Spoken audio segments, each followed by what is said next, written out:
Welcome to the Crypto Infinity channel, where we try to help you find infinite ways to make money.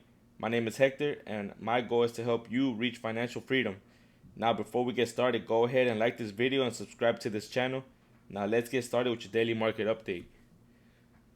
So, we see right here we're sitting at 1.95 trillion, which is still 3.5% below from where the market was at yesterday. We still have Bitcoin sitting above that 40,000 support level, which is still up 70% over the last 7 days. We have Ethereum at 3,000, down 4.5% for the day, but still up 14% for the week. So that's real good. We're holding our levels.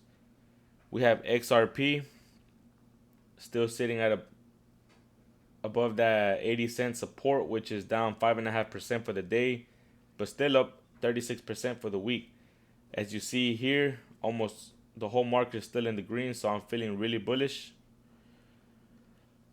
Now let's take a look at the Bitcoin charts here on TradingView. As I mentioned earlier, we're still sitting above that 40,000 support level. Bitcoin is still looking nice on the 4-hour chart, even though we printed some red candles. So as we look at our technicals, it's saying that it's a good time to buy. See down here, 4-hour charts.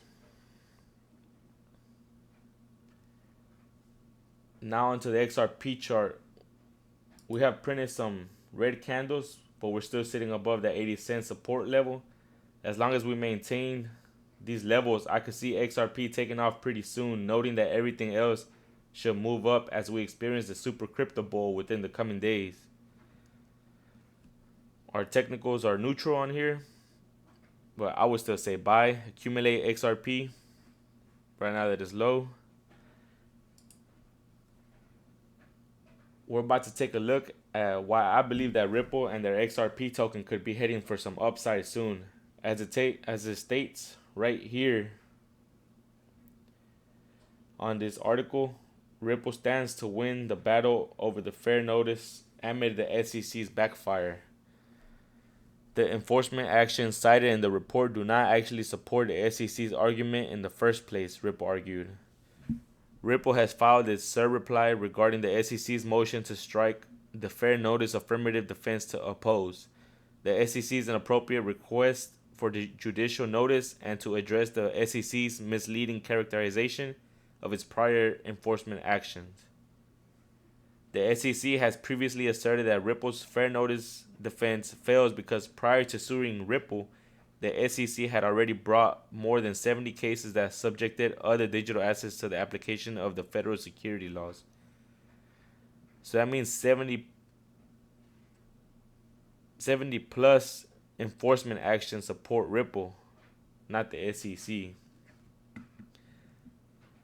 The court should deny the SEC's request for judicial notice and disregard the SEC's attempt to rely on disputed facts to foreclose a legally cognizable defense.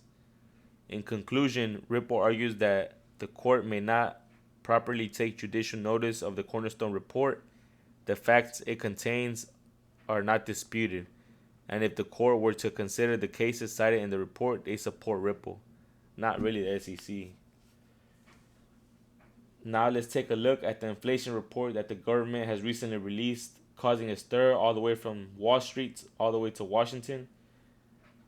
Consumer Price Index data showed prices climbing faster than expected, picking up across a broad array of goods and services. That means that the government might have to react more aggressive by adding more than 0.5% on the interest rates, depending on how much it goes up or stays the same. Could have a key impact on the crypto markets, either taking them even higher or bringing them down a bit. So as I say right here, a key inflation measure released on Thursday showed that prices are climbing at the fastest pace in 40 years. 40 years is a long time, and broadening to touch nearly every corner of the American economy, heightening the risk that they will stay elevated for longer and that policymakers may have to react more aggressively. Markets tumbled after the government released consumer price index data for January, which showed prices jumping 7.5% year over year and 0.6% over the past month, exceeding forecasts. More worrying were the report's details, which showed inflation moving beyond pandemic affected goods and services, a sign that rapid gains could prove longer lasting and harder to shake off. So, as it says right here, Wall Street is now anticipating that the interest rates could rise to more than 1.75% by the end of the year, up from near zero levels right now. And the possibility of a more forceful Fed reaction sent a key bond yield above 2% for the first time since July 2019 and deflated stock prices. That's almost 3 years since the last time that they've sent a reaction like that to the key bond yields above 2%, as it says right here again. Now let's take a look at this. Binance, which is led by the world's richest crypto billionaire, is taking a 200 million stake in Forbes, which is a really old magazine. As it states right here, 104 years old.